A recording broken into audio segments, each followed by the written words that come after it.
Vice Chair Liu and I are honored to be joined by Leader Jeffries and our veteran members, Representatives Crow, Houlihan, Ryan, Cisneros, and Goodlander. You'll hear from them shortly. We're here today because Donald Trump broke yet another promise to the American people. For more than a decade, this president has been railing against forever wars in the Middle East, and throughout his 2024 campaign, he insisted that he was the pro-peace president. On election night, he even declared, "I'm not going to start a war, I'm going to stop wars." Now, in 2026, we've seen Trump go back on his word. Americans who voted for his America First agenda believed that he would lower costs on day one because he told them that, and he's done exactly the opposite.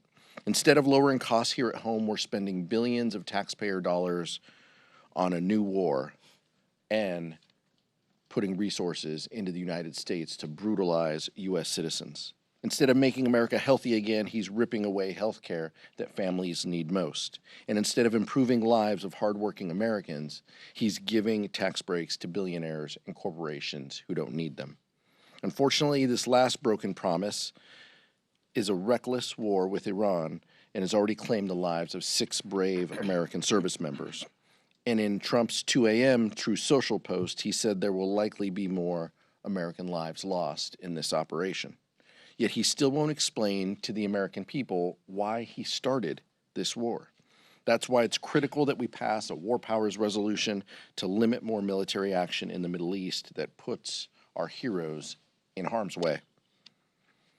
This isn't just coming from Democrats. The American people don't want this war. Nearly 60% of Americans disapprove of action in Iran and don't think Trump has a clear handling of the situation. It's time Trump listens to the American people and keeps his promise. Vice Chair Ted Lieu. Thank you, Chairman Aguilar. Honored to be here with Leader Jeffries and members of Congress who are also veterans. Right now, brave American service members are executing dangerous missions against Iran, and my prayers go out to the 6 service members who died and to their families, as well as those who are seriously wounded. I also want to note that Iran is a murderous, theocratic regime. They want to get a nuclear weapon, they fund terrorist networks, and their stated aim is to destroy the United States and Israel. At the same time, under our Constitution, only one entity can declare war, and that is Congress. And this is a war. And how do we know that? Because President Trump says it's a war. The Secretary of Defense has said it is a war. And our Constitution is very clear. I served in active duty United States Air Force for 4 years, and then additional 21 years in the reserves. I also taught the law of armed conflict. Only Congress can declare war. And this war right now is illegal because Congress never approved it. But it's not just a constitutional requirement. You might ask, well, why did the framers put it in there? Because it helps protect America and save American lives if the president has to make the case for war before doing so. Because had he done that, we might just have asked, hey, how do you protect all those Americans stranded in the Middle East? How are you going to evacuate them? What's your plan for protecting soft targets like the multiple embassy compounds that have been hit by Iran?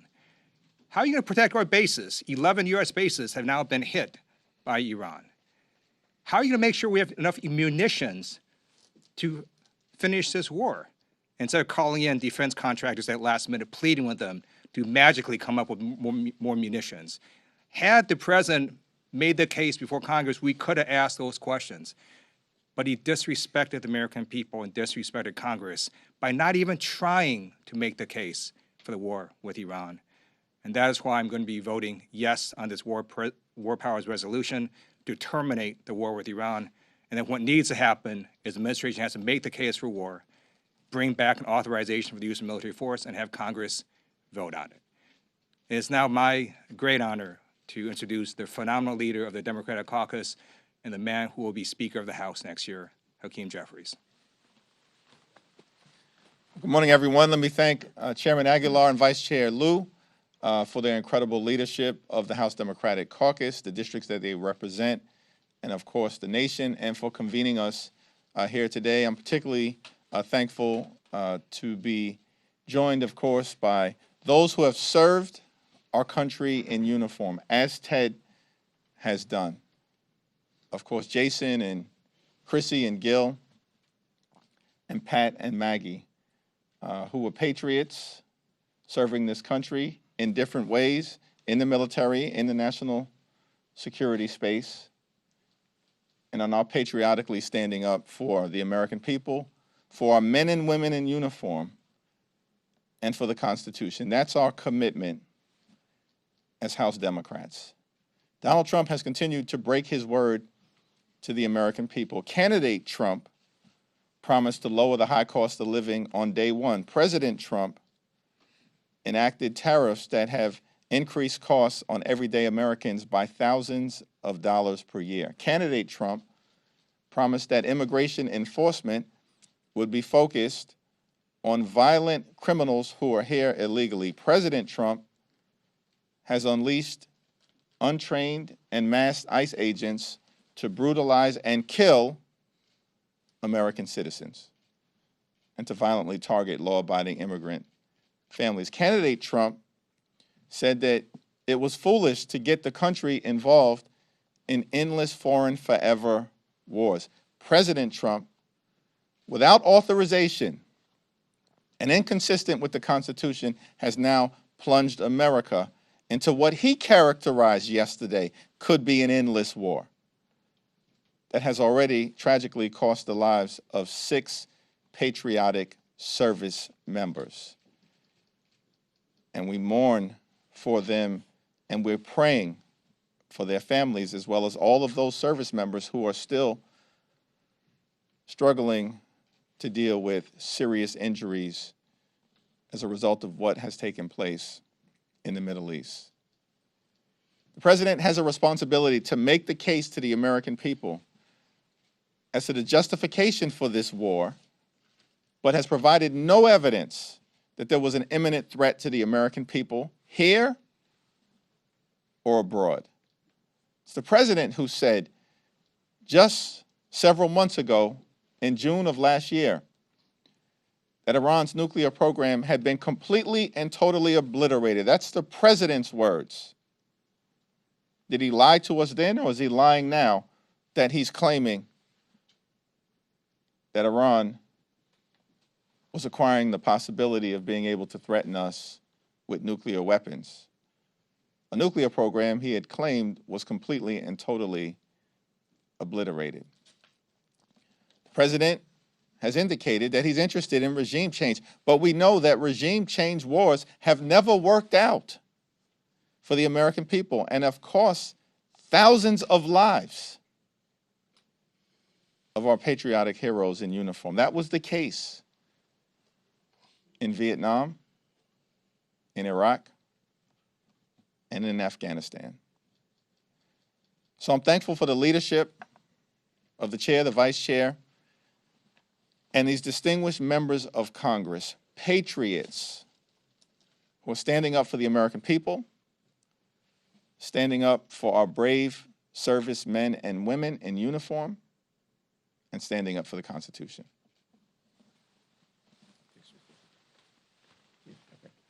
It's now my honor to yield to one of those patriots who has served the country admirably, heroically, and bravely in multiple theaters of war, and is now doing so serving this country as a distinguished member of Congress representing the great state of Colorado, the Honorable Jason Crow.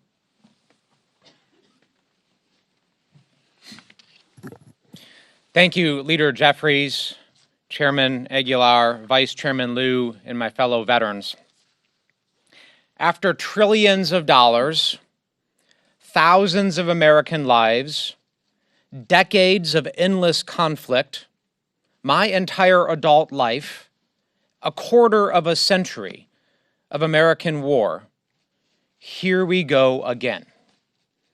Donald Trump campaigned on ending the wars because he knew at the time that that's what Americans wanted and still want. And yet here we go again. I learned when I was fighting in Iraq and Afghanistan that when elites in Washington bang the war drums, pound their chest, talk about the costs of war and act tough, they're not talking about them doing it. They're not talking about their kids or their billionaire donors picking up rifles, jumping into planes, jumping into helicopters. They're talking about working class kids like us. They're talking about those in small towns, in farms, in ranches across the country that have to actually do the work, that have to fight and die, and the American people that have to pay for all of it. Americans have had enough. Now, don't get us wrong. We believe in American strength. We believe in American engagement. We believe that America has a role to play in the world, and we will not hesitate to use our military and our strength to protect Americans and to protect our vital interests when it's necessary. But it's very clear in this instance that there was no imminent threat, and this is a war of choice by Donald Trump. There's a lot of talk and discussion in D.C. sometimes about notification requirements and process and procedure and what the Constitution requires, and I understand that a lot of Americans who are just trying to raise families, build businesses, don't immerse themselves in these debates. But I'll tell you why that is important. Why what we're talking about, resuming our control, is important. Because it's about accountability. It's not simply just about our interest in being involved, in notifying. It's about accountability. Because nobody is going to sit here and tell me that after 20 years of war in Iraq and Afghanistan, failed military endeavors, that if this Congress hadn't been forced to debate and vote and finance year after year, and to take the accountability for this and to put the American people back in the driver's seat for these conflicts, that they wouldn't have ended sooner or differently. That's what this is about. Putting the American people back in the driver's seat to decide when they want to finance these wars, when they are willing to send their sons and daughters to fight and die for our interests. We will be relentless in pursuing that accountability and that transparency and putting the American people back in the driver's seat for the most important decision that their government can make. And with that, I'm honored to introduce a dear friend of mine, a fellow veteran from the great state of Pennsylvania, Chrissy Houlihan. Thank you. Thank you, Jason. And I think what you'll hear from all of us is I'd rather not be standing up here. We'd rather not be standing up here seeing history repeat itself and certainly rhyme again. Because before any president sends Americans into war, the American people, as Mr. Crow was indicating, the American people deserve some answers. They deserve the privilege of asking the questions. They deserve to know why we are engaging in this way. They deserve to know why now are we engaging in this way. They also deserve to know what the objective is. What are we aiming at? What does success look like? What is our end game? Because it is, as Mr. Crow said, not the president, not us standing here on this podium who will pay the price. It is, in fact, our troops who are right now in peril, who are right now in harm's way, and some of whom who have already right now lost their lives. It's also our military families who are sitting at homes right now wondering if their loved one is safe or in harm's way. It is the taxpayers as well. And it's communities like mine and like yours who deserve to know the answers to these questions, not after they happen, but before things happen. And that is why, even though it seems really wonky and procedural, that it matters, that Congress matters at times like this. Because this is not an abstract process. This is because we are literally elected by the people, for the American people, to be the American people's direct voice in decisions like this. The American people of my community should demand that I am on the record on this. They should demand that I have an opinion and a voice on this issue. If you call my office right now, a real person will answer the phone. And every single day we talk to parents, and every single day we talk to veterans, and every single day we talk to people who might be asked to fight and die, or whose family members might be asked to fight and die. And they deserve to know for what. I don't, certainly, and many of my colleagues have made it clear, mourn those leaders who have supported terrorism for decades. I am clear-eyed about the threat that Iran is. But eliminating bad actors is not the same thing as having a strategy. And as importantly, abandoning our own values and our own rules of engagement is also not the same thing as having a strategy. Doing so destroys this American covenant that we have entered into together, while inviting targets of our actions to return the favor in the future. War is not a reality show. There are no retakes.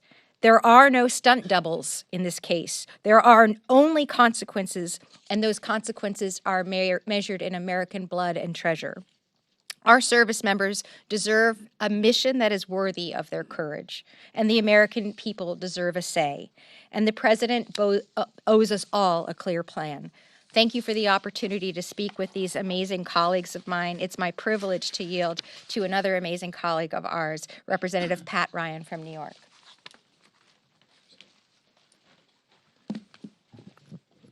Thank you, Chrissy, and thank you to my colleagues and our leaders. I think for all of us, this is certainly personal, but I want to be clear, it's not about us individually, it's us as representatives of a generation of patriotic Americans who love this country so much that they were willing to sign up, to put their lives at risk, to trust that the government would only send them into harm's way if they absolutely needed to, if there was no other resort, if there was an imminent threat, and if there was a real plan to accomplish a mission to keep them safe, to responsibly end that conflict. And that trust has been shattered over and over this year, starting a few days into this year in Venezuela, and now adding insult to injury, starting what is clearly a war, despite all the lies and mistruths from the administration. And I understand and I acknowledge that a lot of the American people and the coverage has been about process and, as my colleagues were saying earlier, theoretical, intellectual war powers and so on.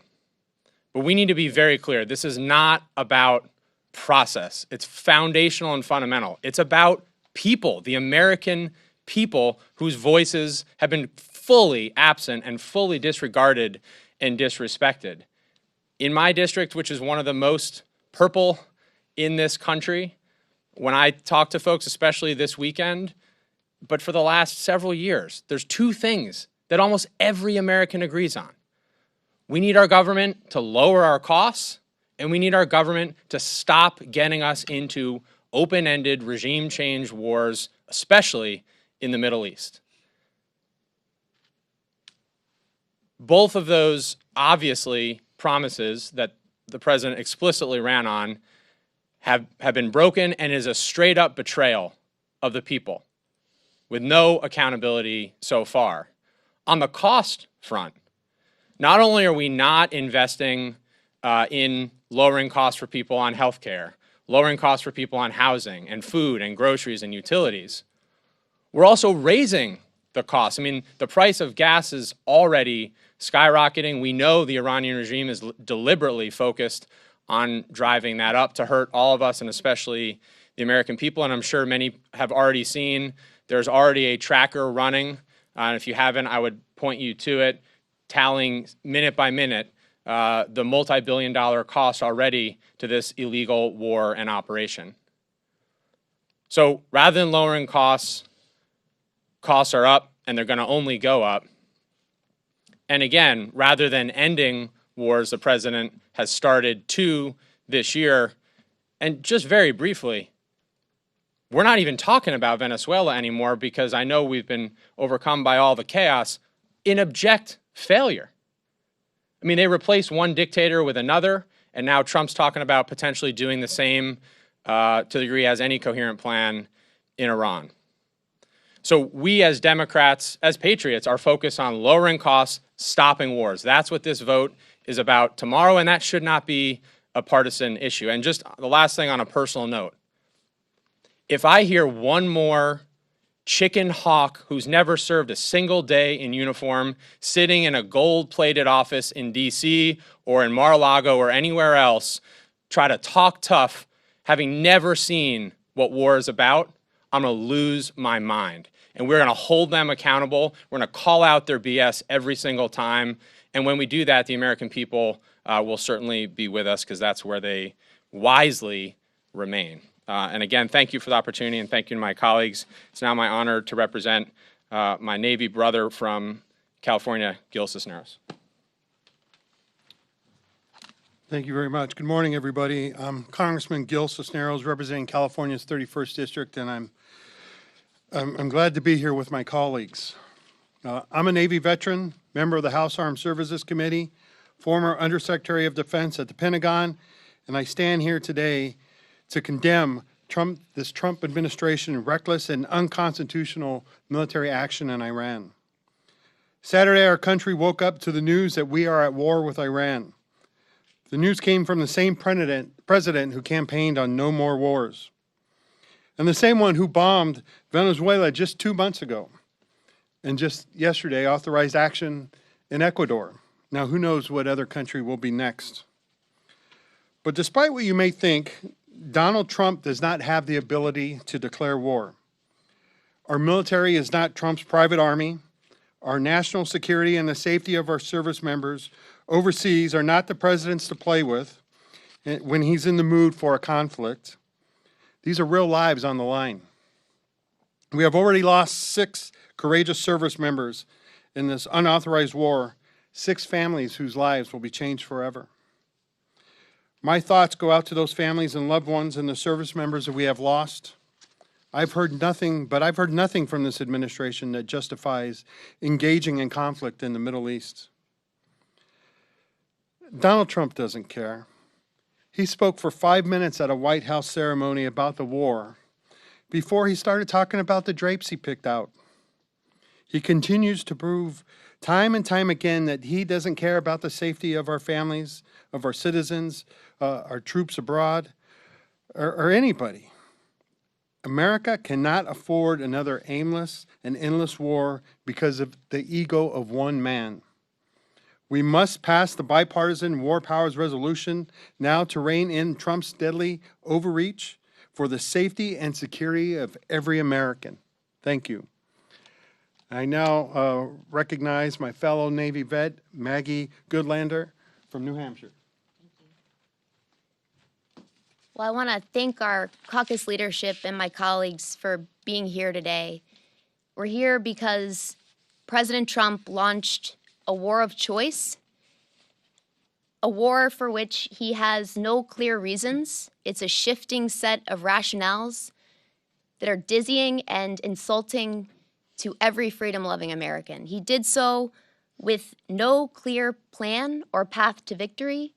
He did so with no end game. He cannot, has not, I hope he will, but he simply has not answered the most fundamental question of how does this end?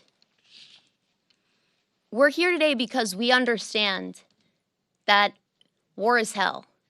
And we understand, as one of my heroes, John McCain, used to say, that only a fool or a fraud could sentimentalize the cruel realities of war.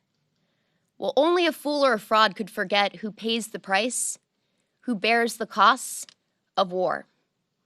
It is our men and women in uniform who have been sent into harm's way, and we pray for their safety, we pray for their success, and we mourn the loss of the lives of 6 American patriots who gave their last full measure of devotion in this war. We pray for them and for their families. We do not forget that it is every American taxpayer who will be footing the bill. It's not billionaires like President Trump. Taxpayers who have already footed the bill for a multi-trillion-dollar experiment in forever wars, which we've lived through over the last 25 years. Every American who is right now stranded in the Middle East because there was no evacuation plan for this war before it was launched. Hardworking Americans across our country in my home state of New Hampshire who are already feeling the pain of high costs at the gas pump and in their utility bills, and who are going to see prices spike once again today. We've seen a spike like we've not seen in decades in the last 24 hours. We're here today because we understand that the president has defied common sense in our Constitution, but he doesn't have a blank check to wage war.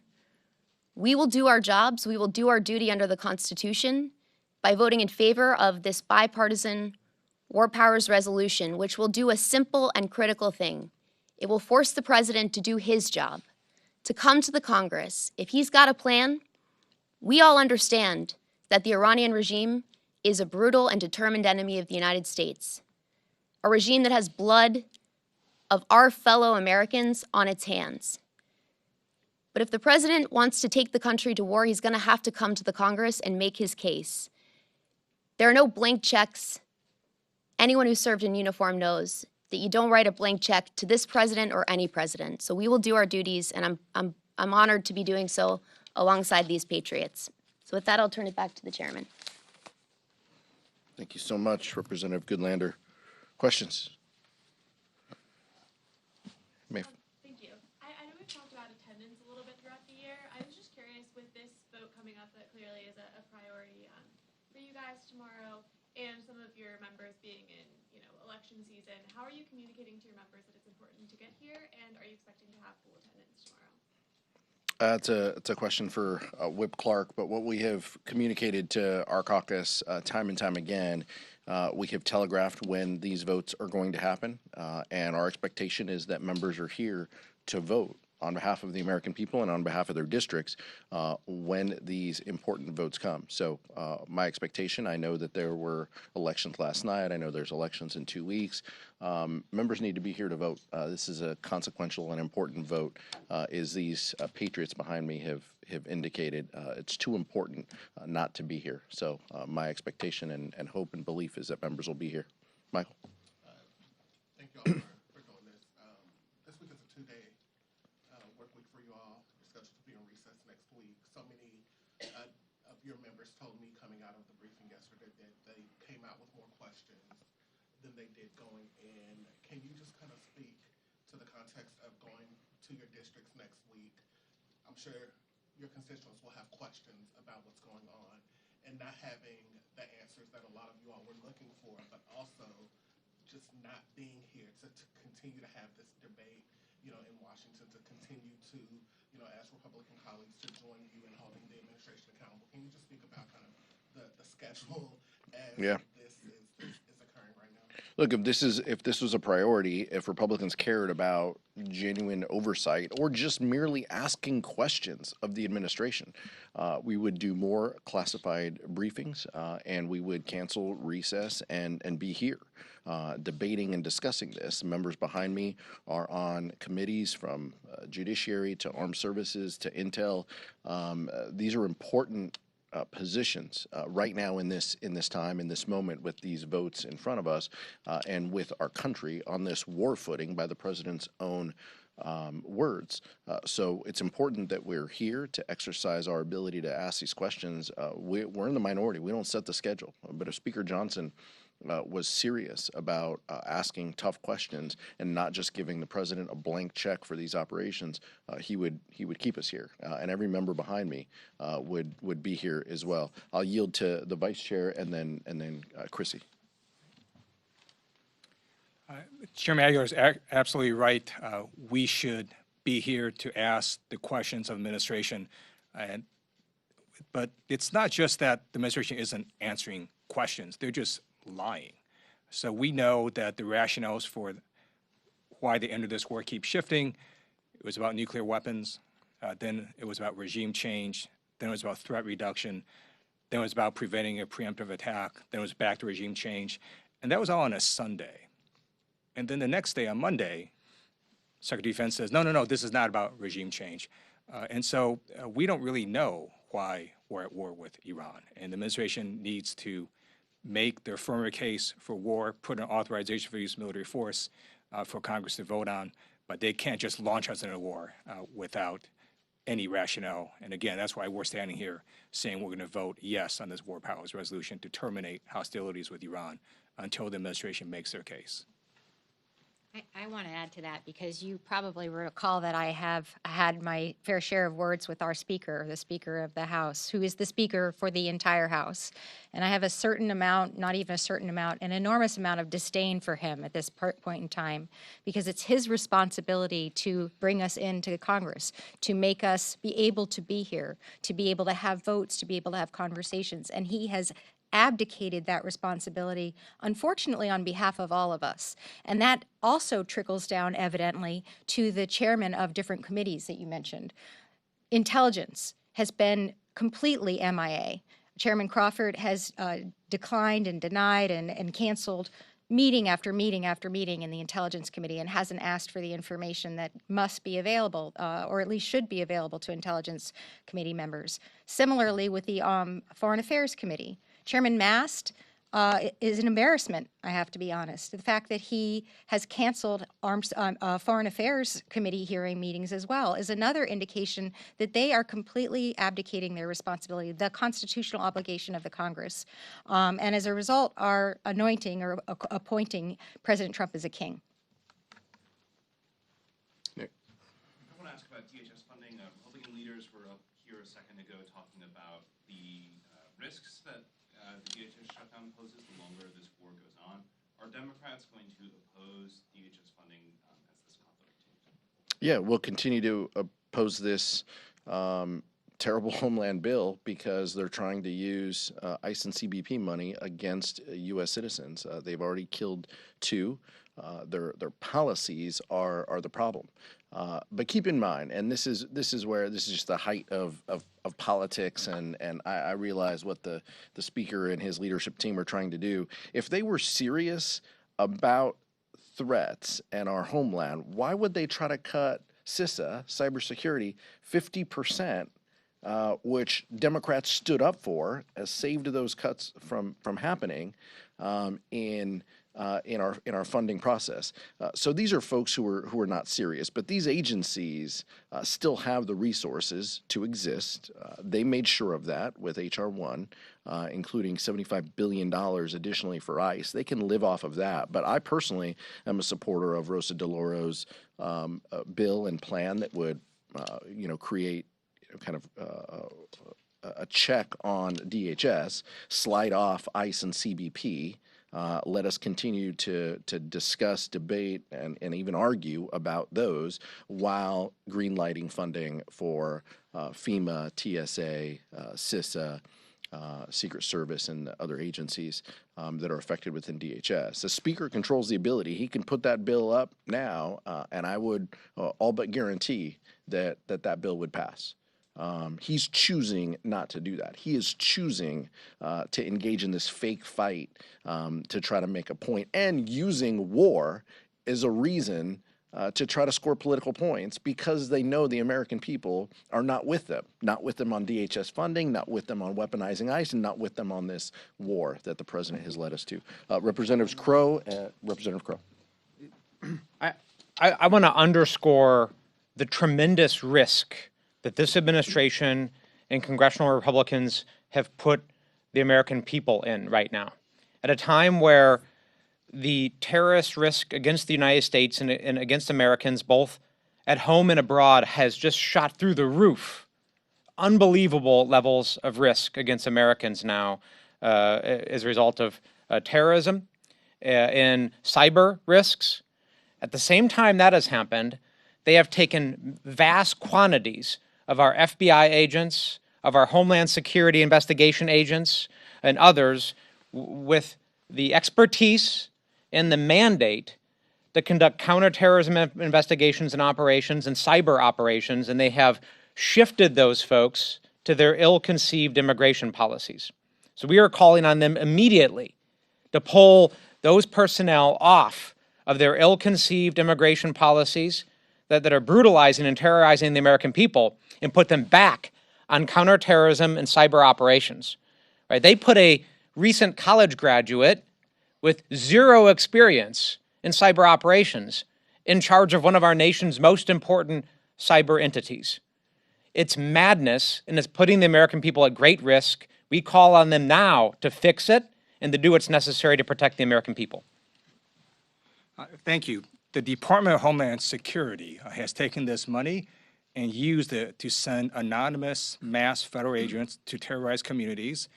It's resulted in at least 3 Americans who were killed by these masked agents. It's resulted in DHS agents illegally conducting surveillance on Americans who are exercising their First and Second Amendment rights. It's resulted in these agents arresting people who should not be arrested. And then Secretary Noem has engaged in corruption and spent hundreds of millions of dollars on a luxury jet fleet with a really beautiful bedroom. I'm going to be voting no on the DHS funding for this illegal and unconstitutional conduct. Secretary Noem is appearing before the Judiciary Committee in which I sit. I now have to go leave to question her. Thank you. So on attendance again, Mike Johnson has had an attendance problem in the last couple months. And last night's election really solidified that there are Republicans who are not going to be here next year. Like Wesley Hunt, of course, already missed a bunch of votes. Dan Crenshaw lost his primary. Chip Roy is headed to a runoff. Do you think this could exacerbate Johnson's attendance problems? And further, do you expect that there will be more instances of what happened last month of Johnson essentially holding a vote open for a long time while he waits for Republicans to get to the Capitol?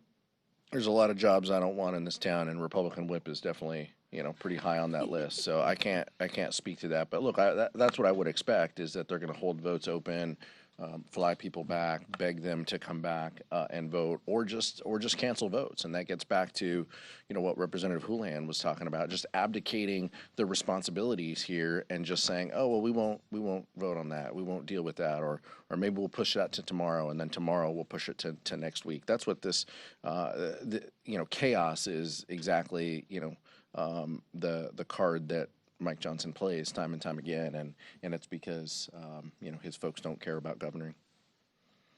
I have 2 questions. Spain has just banned the United States from using military bases against Iran. President Trump said he will cut off trade with Spain. What do you think about that?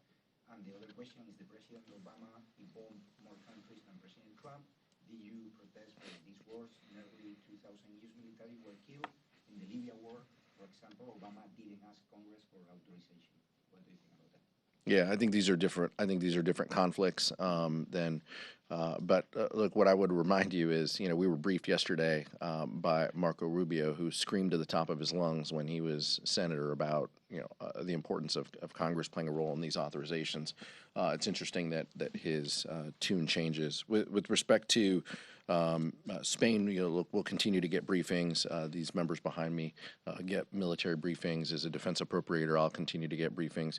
We're concerned about how our allies are responding, and we're keeping in touch, and we're being very mindful of what the future holds with respect to our allies. Any last question?